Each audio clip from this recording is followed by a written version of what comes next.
Hi, Keith Livingston here with Healthy Intelligent Training. This afternoon, I'm delighted to talk with my old coach, Barry Magee. It was so simple, it was unbelievable. But that simplicity is what did it. So every principle Barry teaches today still produces great results. And we have those Kevin Ryans and Evan Maguires and Kerry Rogers still holds the New Zealand 3000 resident record, 7:45. Still holds it after 30 years. It's amazing when you've got guys like Nick Willis coming home every year for 3 months and things like that. and yet Kerry, but this is how good the Lydiard training did. So no, Lydiard is as recorded in the year 2000, the greatest running coach in history and coach of the century, as declared by Runners World of America. And so those are the footprints I follow in everything, all my running. Even when I'd retired, I still won 11 national titles as a master, just playing around, because I knew how to get myself right every time, the Lydiard way. And the other runners used to hate me just for turning up. They knew I'd spoiled their day because I think I only got about 30 years of masters running. I only got beaten about twice in New Zealand. And when I turned out, the old competitive instinct just kicked in, and it was still there. And but Lydiard said, keep it simple and do not complicate it. But if you do the work, you'll get the results. And that was, so what he wanted was dedication and commitment. And to him, the only failure was if you didn't finish. Now, if you were last, he would still commend you for fighting on. But if you pulled out of the race, unless you had a broken leg or something like that, he wouldn't do that. The odd runner that did that, pulled out, in our bunch or in our group or any of the boys training the Lydiard way, they never contacted Arthur for 3 weeks at least, because they were too scared to even confront him with their failure that they had. Because, as we know, running psychologically, mentally, physically, you have to be strong in every department. And when we had this bunch, we had Puckett, Julian, Snell, Hallberg, and Bailey. Not one of those guys I ever raced would give you an inch or would give in or give up. And unless you're as tough as them, there was no good starting. No good starting even a race. And so we all grew up with that determination. And in my 50 years, I think I might have stopped twice in a race, because when I was in my 40s, I might have been 47 or something, with a calf, what I thought was a calf strain. And I think I talked to Lydiard about it. Calcium, Barry, calcium. What you had was calf cramp in the middle of the race. Lydiard was able to tell me in 30 seconds what the problem was. And so Lydiard had a tin of dolomite, huge tin, on his sink. He took a heap of calcium every day. Relaxes, he said, relaxes the total muscular system, relaxes the total nervous system, and strengthens every bone in the human body. He said, there wouldn't be stress fractures left if runners took enough calcium and magnesium. Magnesium helps it to absorb the calcium.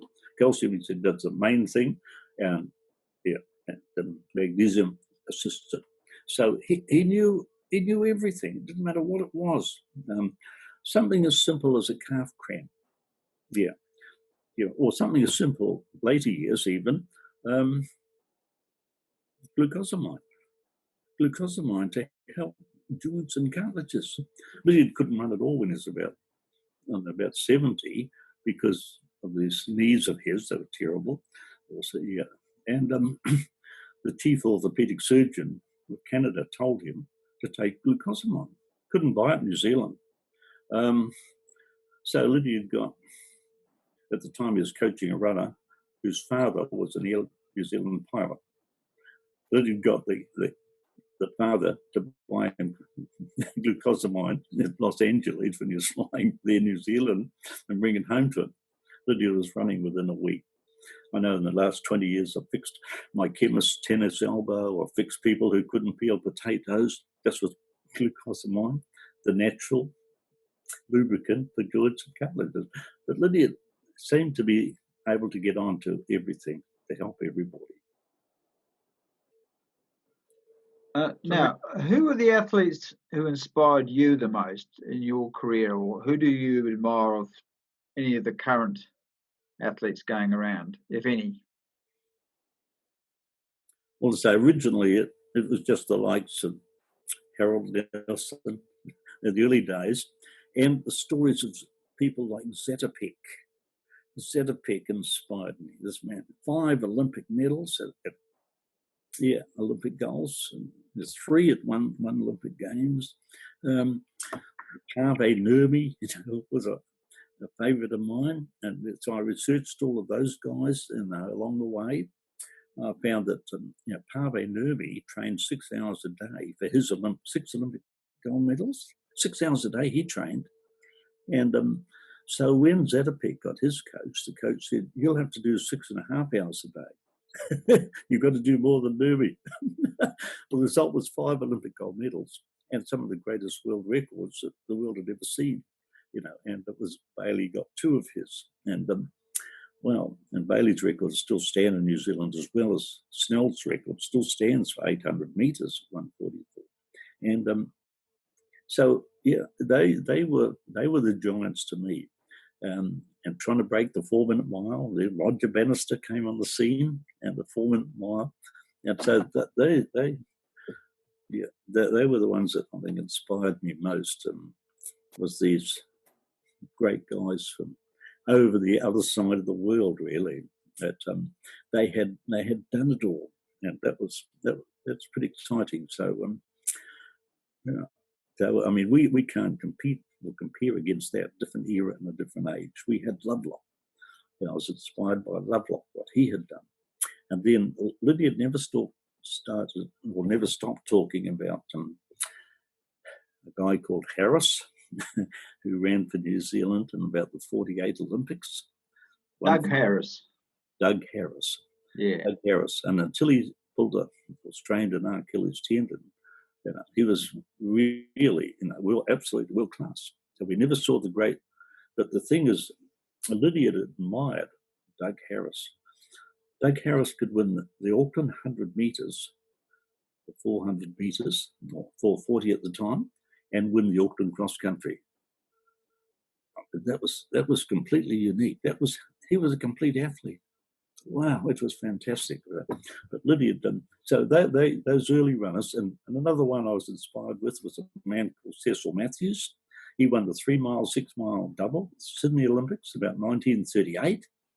And when I won my first national title in Napier, when I was about 22, something like that, the person I was staying with said, "What would you like to do in Napier? Anything you want to do before you go home tomorrow?" And I said, "I'd love to meet Cecil Matthews." Because he'd won a double Commonwealth Games goals.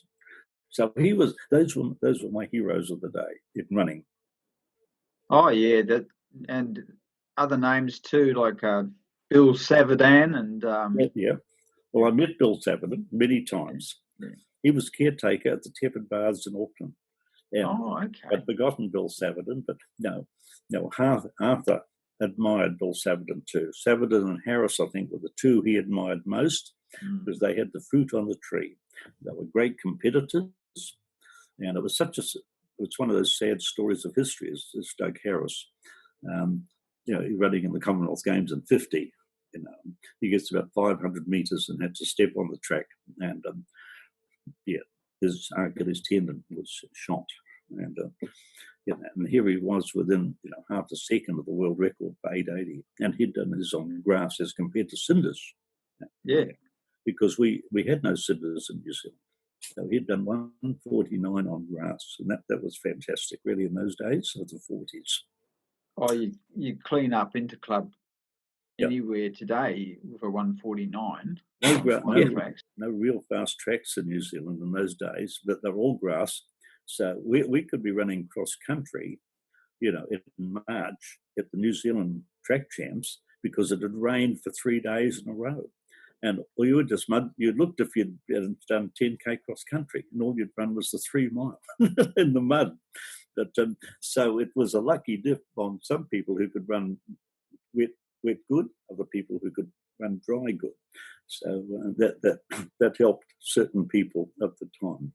But but we ran. Then eventually we got a couple of times on Western Springs, and I think when I was 30, I won the Auckland 6 mile title at 30 on Western Springs on cinders, which was the speedway track. So they would brush it all up and get ready and right. And 27:52.8 for 6 miles and 64, I think that was, 10th fastest in the world, 6 miles. Yeah, but so, but most of the time, we ran on grass. But even when you look back, it's so sad. Auckland Championships, I think 1963, Auckland 6 mile championships, 5 runners under 29 minutes for 6 miles. That's 5 runners under 30 minutes in 1963. We had 1 runner this year in the New Zealand 10,000 champs on a fast all-weather track, just under 30 minutes. But yeah, so this is a sad part that that sort of upsets Barry, but that they don't follow the Lydiard way today. And because of that, our middle and distance running is virtually pathetic. It's so sad. Nobody will use the word, that do the work. Snell in 1964, 10 weeks of 160K to run 800 and 1,500 meters. I don't believe there'd be a middle distance runner in New Zealand does that today. That is so sad. But we did the work. Halberg ran, I think, training for Perth 3 mile, where he cleaned out 2 of the best runners in the world, Ron Clark and Bruce Kidd, in the 3 mile.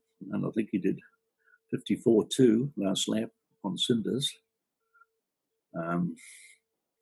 That year, he ran to Stanmore Bay from Mount Albert, and that was something like 55K over hilly, undulating roads. So Lydiard, the strongest win. And if you got natural speed, one of the interesting about Lydiard, when we were 19, 20, 21, we'd sit around the kitchen table in Wainwright Avenue, and we'd sort out who would take what titles at the New Zealand Championships in March that season. And remember, the first year we did this was an exercise where I understood another Lydiard principle. It said to Murray, how fast can you run 220 in?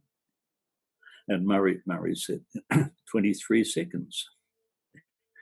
Bailey, how fast can you run to 220 in? 23.5 seconds. Julian, how fast can you run? 26 seconds. Peter, Snell, how fast can you run? 22.5 for 220 on grass, see? Yeah. Peter, and he'd go through all of us then, sitting 6 people running at the table. Peter, you take the 880. Murray, you take the mile. Bill, you take the 3 mile. Barry, you take the 6 mile. Puckett and Julian can fight out the marathon. They were both 26 seconds for 220.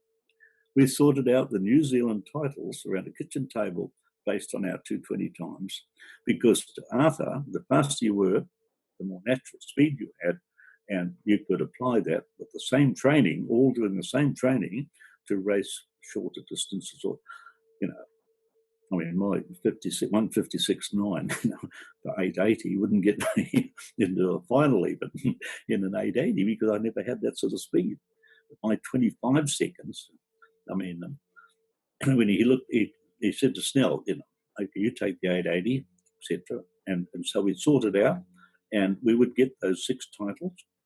And it's interesting to note in 10 years, Arthur's boys won 45 of the 50 gold medals at the national champs. Between the appears that I ended up as like another son to Lydiard, apparently. And when I was in my mid-40s, no, it might have been my 50s, I found out that Arthur Lydiard, when my father died when I was 17, told my mother he would help to look after Barry. And I cried. It was just an overwhelming moment. I wondered why Arthur would bring me up sometimes. And even when I was about 50, I asked Arthur why he'd given me a sort of a coaching mantle that Magee knows my stuff. Magee will get it right. And I asked him about that. He said, well, Barry, he said, the fact is you were a marathon runner as well as track. Marathon men understand my coaching better than other people who have only raced track, because the foundation of marathon training that he had to change after about 10 years because the middle distance runners didn't want to read the word marathon in their training. They wouldn't even do it, some of them, because he had to take that word out. But every Lydiard runner, their basic training was marathon conditioning. And this is the difference. He said, because I was the marathon runner, and because it was interesting that this marathon situation, that Barry's ranked number 1 in the world at 10,000 in those days, number 2 in the world at 5,000, because Arthur, when I was 19, Arthur thought I'd never be fast enough to be a good 5K runner. And I ran 13:39 on cinders. That's about 13:20 today. That's not bad. and all those sorts of things. But Arthur knew that marathon men understood the principle of true conditioning better than track runners did. And but anyone that could grasp that principle, their runners succeeded because they all did the work.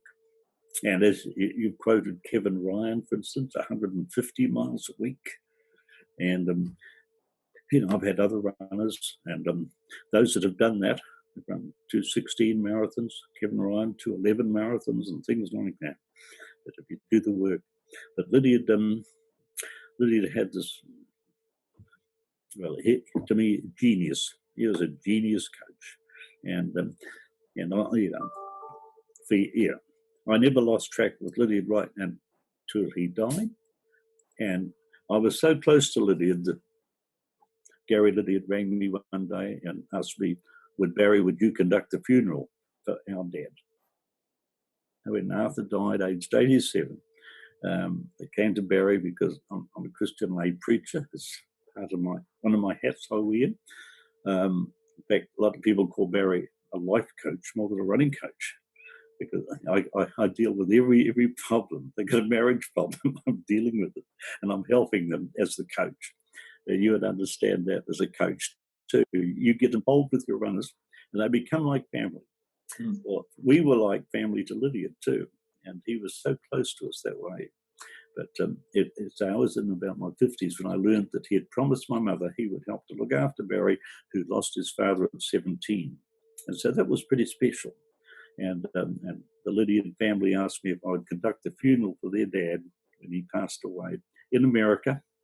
Doing what he did best was lecturing and getting standing ovations, aged 87, standing ovations after the meetings he attended.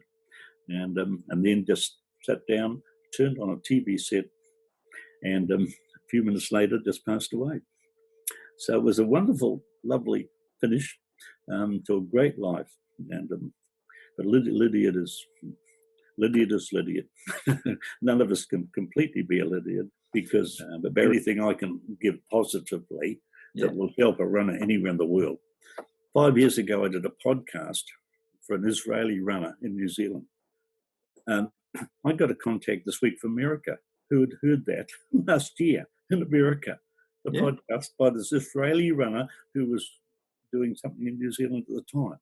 And he sat me down one day and did about an hour and a half interview, and then and they used to play it at 30 minutes every Saturday on certain sports stations and things like that all over the world. And so, yeah, it's important. What you're getting out there today, might help a runner somewhere. And now it helped to motivate them. And because it's got to come from within. Running is a heart and a head thing, and it comes from within. To be a better runner, you've got to. It's all in the mind, and a penny has to drop of what you have to do. But when you're challenged by a Lydiard or something, you shape up or you ship out. It's that simple.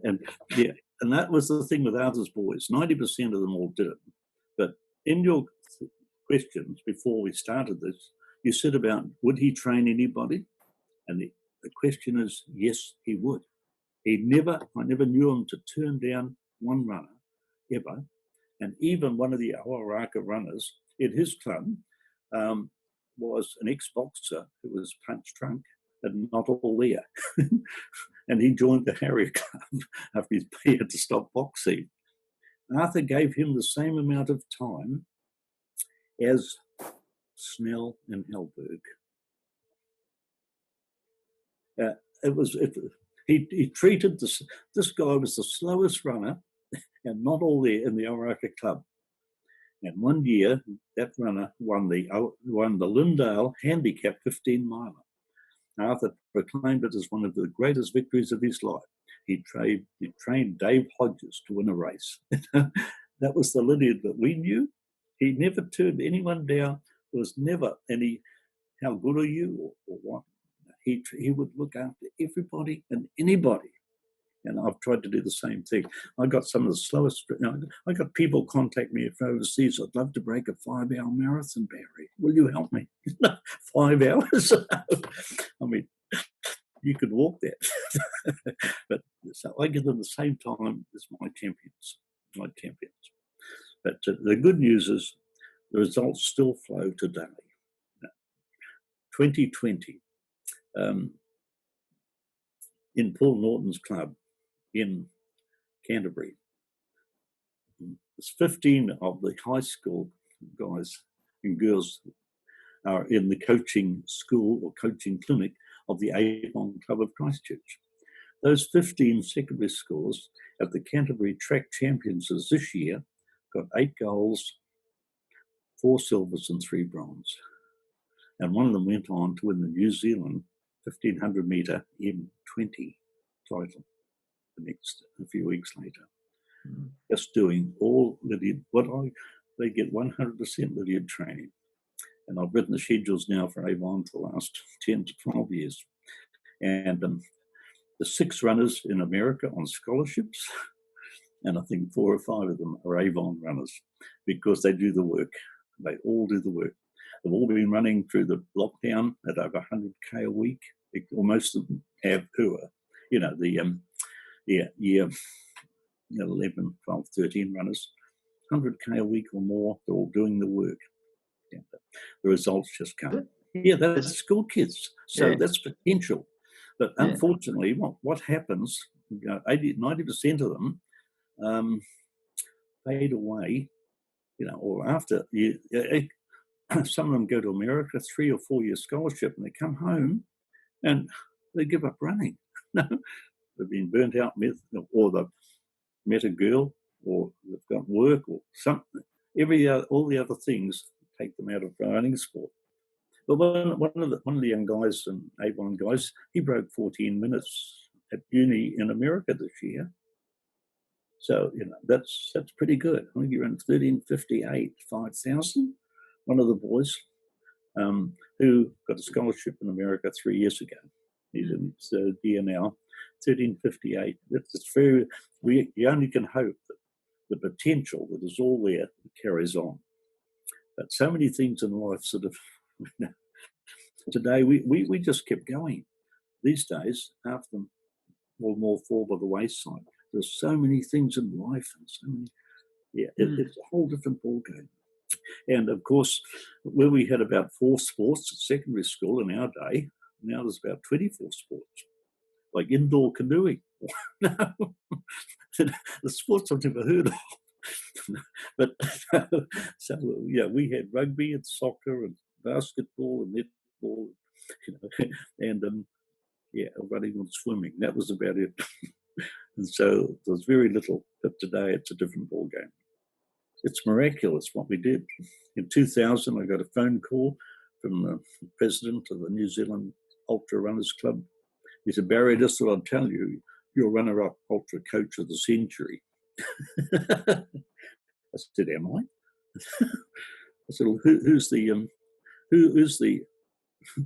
coach of the century in ultra running in New Zealand?" He said, "Lydiard." Once again, Lydiard. You're 800 meters, or you're 100 mile. It didn't matter. Or you're a 7-day runner, whatever. The same principles apply. And in that year too, I got another phone call from the statistician of the marathon of the world from England. And he said, "I'll tell you, Barry," and these are little hats that nobody knows Barry has got. I said, "What do you want to tell me?" He said, "Well, you're the first recorded runner in history to run 5 decades of sub-3-hour marathons." He said, "I just thought you'd like to know." But the thing is, Lydiard it's proven. I don't know how people can argue against Lydiard training, and I can't understand why all distance coaches don't use it. I don't know if you've got an explanation. I haven't. But you'd think that, and as we know, when you talk to the great runners of the past, like El Garouge or whoever who had all these world records, and when you ask them, "What do you think the secret of your training is?" and they said, "Well," the answer, as I have heard from these guys, is the same as Rod Dixon said to me and Dick Quack said to me. "I think it was the 100 miles a week when we were 17. They do that till about 25. They don't tell people about the 8 years of 100 miles a week, but they have there on their whiteboard when they're giving a lecture, they put the practice, they do 10 400s and 52, and they do 6 800s and 158, and they do all the stuff that blows people away. But when you get down to the nitty-gritty, they tell you, "I think it was the 8 years of 100 miles a week I did before that." So that's Lydiard's condition. Yeah. But Lydiard could work with anybody and turn champions from nothing. He could make champions. And at times I did the same thing. I had a guy called Danny Warden, B-grade runner at Auckland, who ran for Lindale.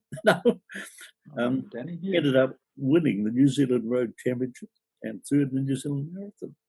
People laughed at me for even coaching Danny Warden, but the thing was, all he did, he just did the training like Kevin Ryan and the others, and the results just flow and follow. So if we can inspire, if we can encourage other people to give it a go, in here, heart and head, Barry said, it's life-changing. To me, running is mental health as well as physical. In my training school, I've got 3 doctors, and I'm able to help and share with them and tell them stuff that they don't know, because Lydiard knew more than they do about certain things in the human body and human performance. But so we have. I've never stopped passing it on. Never stop passing it on. And it's like a relay race. We've got to pass the baton on. So I'm trying to get Kerry Rogers now to do coaching and follow on for me in my club, sort of thing. Yeah. Okay. Okay. Thanks a lot, Barry. Appreciate it. Look after yourself, and we'll catch up again.